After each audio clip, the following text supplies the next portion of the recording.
You ever get that feeling, when the lights go down in the theater and the screen flickers on and suddenly for like 2 hours you're just gone, Yeah, transported. totally. It's movie magic, right? Right.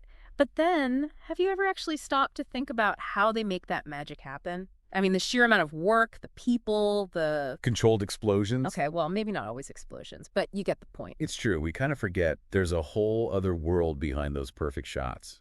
And actually, that's exactly what François Truffaut shows us in Day for Night. Or La Nuit Américaine, gotta love a good French title. Right. So this film, it's Truffaut, who, as we know, absolutely lived for cinema, giving us this peek behind the curtain. And let me tell you, it's not your average making-of documentary. This is Truffaut pouring his heart and soul into figuring out what makes films so captivating.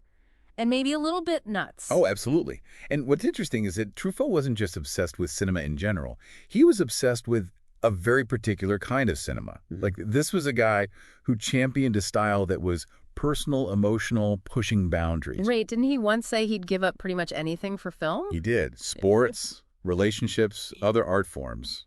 Film was it. Wow. Okay, dedication to your craft, I get it, but that's next level. So how does Day for Night actually connect to all that?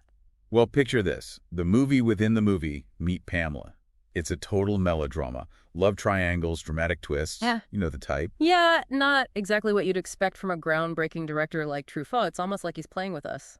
Exactly. It's like he's saying, look, this cheesy story might not seem like high art on paper, but watch how much artistry goes into making even the most basic plot come to life on screen. So he's emphasizing the craft, the work that goes on behind the scenes to create those perfect moments we see in the final cut. Precisely.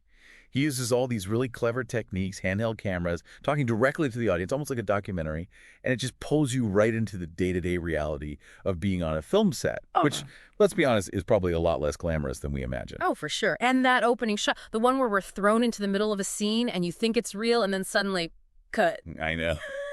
Such good fake out. Total misdirection. He reminds us that it's all a carefully constructed illusion. Right. And that playful way of blurring reality, that's classic Truffaut. But Day for Night is more than just a technical demonstration. It gets really personal. Especially in those dream sequences, right? Like that one with the kids sneaking into the theater to steal stills from Citizen Kane. Still haunting. I know. It's beautiful, but it's also kind of sad. It speaks to that all-consuming love for cinema that Truffaut was talking Oh, yeah, about. absolutely. It's almost like he's giving us a glimpse into his own childhood, his own relationship with film. And it reminds us that behind every single frame, every line of dialogue, there's a human story, a passion that drives everything. It's like we're getting to see the gears turning, the human element behind all that movie magic. And speaking of human elements, the characters in Day for Night, I mean, it's not just the crew going through it in this movie. The actors in this film within a film, they've got their own dramas unfolding, on screen and off. Totally. And you see that so well with Severine, the actress who's having a hard time remembering her lines. Truffaut could have made her this washed-up diva, you know. But instead, she's actually kind of... Endearing. Yeah, endearing and funny. Like she wants to say numbers instead of her actual dialogue. A total nod to Fellini. Classic Truffaut, sneaking in those little tributes. Exactly. Then there's Alphonse, the young heartthrob character who falls for the script girl.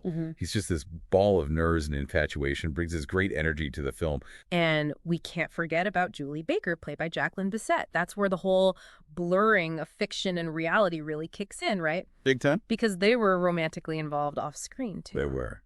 Makes you wonder how much of their own relationship ended up in those scenes. Right. It's like this whole other layer to think about. And it just reinforces how much of Truffaut's own experiences went into this film. It's truth mixed with fiction. And it creates this incredibly personal feel. Like we're right there with him, experiencing his anxieties, his romantic complications. Yeah, it's intimate. It is. But, it wasn't all sunshine and roses. We got to talk about the elephant in the room. Or I guess the nouvelle vague director in the room, because this film caused a huge rift between Truffaut and Godard. It did.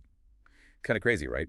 For all its lighthearted moments, Day for Night really struck a nerve with Godard. He saw it as this betrayal of their new way of ideals. So while Truffaut's celebrating cinema, Godard's seeing it as a distraction from, what, reality? Politics? Kind of. Godard felt like Truffaut by showing this, like, almost carefree version of filmmaking was losing touch with the struggles of more radical directors, like himself. So Day for Night was Truffaut turning his back on the revolution they started, at least in Godard's eyes. That's how he saw it. And it got really nasty, really public, culminated in this scathing letter from Godard just tearing Truffaut apart. Accusing him of. Oh, everything. Lying about filmmaking, being out of touch with the working class. It was harsh. And unfortunately, their friendship never really recovered. It's rough, you know? Putting your heart into something and then having your friend, your filmmaking friend, basically just rip it to shreds. Yeah, publicly, too. It really makes you wonder if maybe, just maybe, Godard was picking up on something that other people weren't. Like there was something about the state of cinema that really rubbed him the wrong way. And he wasn't afraid to say it. Not at all. But, there's that line from Perrin, the director in the film. He says, films will be shot in the streets without stars or scripts. Almost like a premonition, right? Yeah, like Truffaut could feel the industry changing. Exactly. And, think about it. Look at where we are now. Blockbusters everywhere, CGI taking over. For better or worse. Right. It's a whole different world. But even though Day for Night can feel like this little time capsule, this glimpse into a very specific moment in film history. It's still relevant. It is. Because at its core, it reminds us that cinema, no matter how much the technology changes, it still comes down to the same things. Storytelling, human connection, that feeling of getting swept up in something bigger than yourself. Yeah, that magic. And Day for Night captures it so well because it reminds us that even with all the craziness, the arguments, the heartbreak, there's also this pure joy in making a movie. And I think that speaks to anyone, really, who's ever created anything. Absolutely. A painting, a song, a really elaborate meal. Exactly. When you put that much of yourself into something, it takes on a life of its own. It does. And I think ultimately that's why Day for Night still resonates with people. Oh. It's a love letter to cinema, flaws and all. It lets us celebrate the art, the craft, The drama. the drama. Yeah. Because that's all part of it. It is. So, yeah, if you haven't seen Day for Night, do yourself a favor and track it down. It's one of those films that stays with you, starts conversations, makes you question things. It might even inspire you to go out and create something yourself. There you go. Just maybe, give your filmmaker friends a heads up before you start shooting. You never know what's going to set them off these days.